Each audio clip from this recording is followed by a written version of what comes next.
Okay, so I put this in all my tax slides all the time because I think I want everyone to have this perspective and understand this.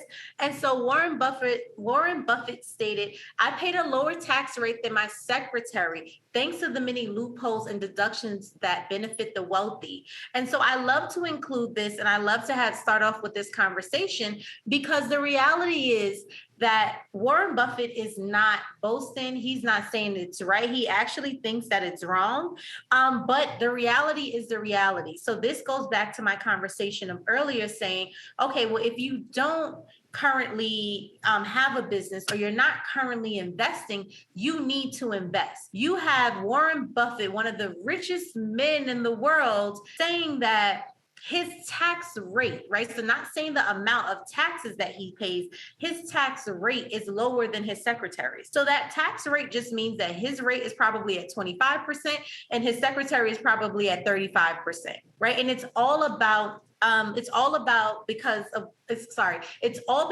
of what he's investing in and where his income is flowing in from. And so the government is always going to incentivize things that they want to pretty much happen, right? So if they want more people to become landlords, they're going to incentivize real estate. That's why there's so many tax deductions and so many different perks when it comes to real estate. When it comes to taxes, is because the government needs help. They want landlords. They want you to be a landlord because they cannot house everyone. When it comes to, food and energy and all those things, there's a bunch of different tax deductions surrounding them. And it's because that's what the IRS wants. The IRS wants you, that's what the government wants. The government wants you to invest your money in the stock market long term, not short term, right? So what do? They make the tax rates for long term investing lower than the tax rate for short term investing, right? And so you all have to it's really about mindset when I educate. When I'm educating you all, if you want to go off and do your own taxes, that's fine. But when I'm educating, it's really about mindset so that way you all can understand what's possible and you can understand pretty much the rules of the game. Okay, so I'll read this. You guys can feel free to take a screenshot of this. This is pretty much what I spoke to you all about already in terms of what tax planning is.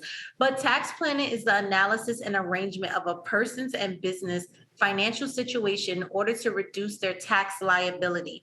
The tax plan ensures that all elements of the financial plan work together to pay the lowest tax in a legal and efficient manner.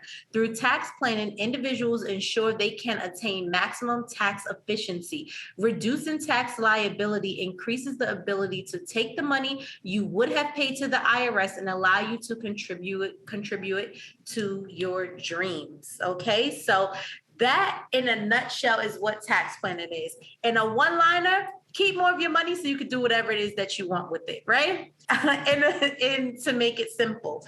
Now, I'm going to start talking about tax planning, and we're going to start off with bookkeeping. I used to be so lenient when it comes to bookkeeping, and I used to try to find a way around it to tell people, maybe you don't need bookkeeping. Maybe you could try to do it yourself. No, you guys need some sort of bookkeeping. Now, whether you decide to do the bookkeeping yourself, everyone needs some sort of bookkeeping software. Some people choose to keep track of their books and let's say they may choose to keep track of their books let's say on Excel, right?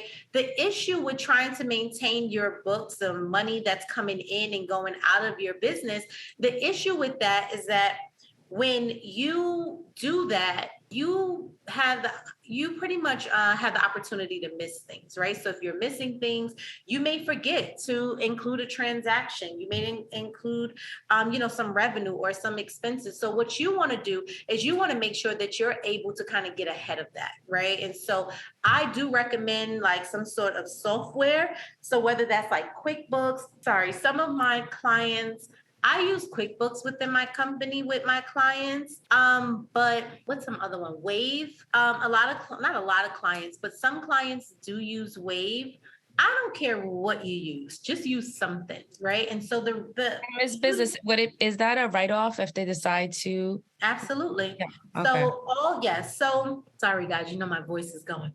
Um, so, absolutely. If you guys sign up for QuickBooks, if you guys decide to pay me, if you guys decide to pay another professional, all of those things are tax write-offs, right? And that's the beauty. And I said this on stage. I was like, the beauty of being a business owner or an investor is that you get to make your money, pay your expenses, and then you're taxed on what's left. Versus when you are a W-2 employee, what happens is that you get your money, your tax, and then you have to try to live off what's left, And so just looking at it that way is like, I tell clients all the time, it really is about what can we do to bring more of our personal expenses over to the business side. So now that business is now deducting those expenses versus, us trying to live off of, let's say, that W-2 income that we're bringing in. So I put bookkeeping first because bookkeeping, as I put here, is really the foundation. Okay, so it is the foundation of tax planning. I cannot help you save on taxes if I don't know how much your business is profiting, if I don't know what expenses you really have or what assets you really have already. It's pretty much impossible for me to help you. And so if you want help or you want to be able to take advantage of things, you have to have your foundation in order. Okay. And bookkeeping is very important, especially for if you're going for any loans.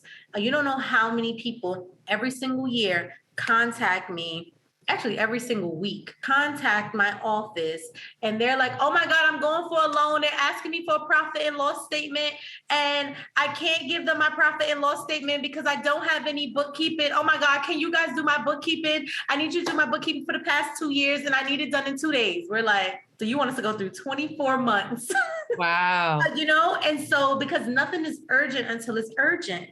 And I like to practice a lot. And most people look at me and they're like, okay, well, you're just like, it's just taxes. But it's like, no, this is really the foundation. Like I really am like the powerhouse to a business from the financial perspective, because all of these tools, all of these things, if you conduct your business and you're in compliance and you have your bookkeeping done, and you're able to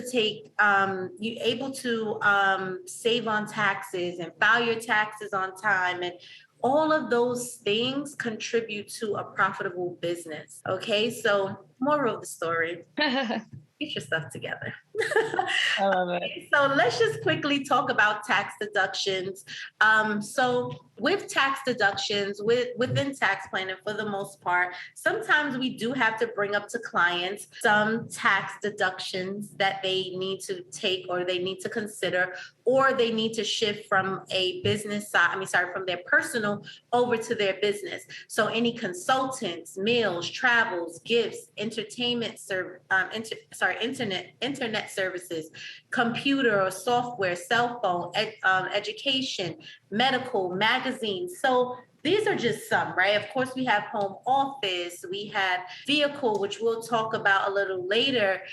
There's so many different things. How I like to tell clients to think about tax deductions. And well, I want to define tax deductions because a lot of times people ask me what's like to define it. So I'll continue this thought, but it just popped in my head that I need to define this.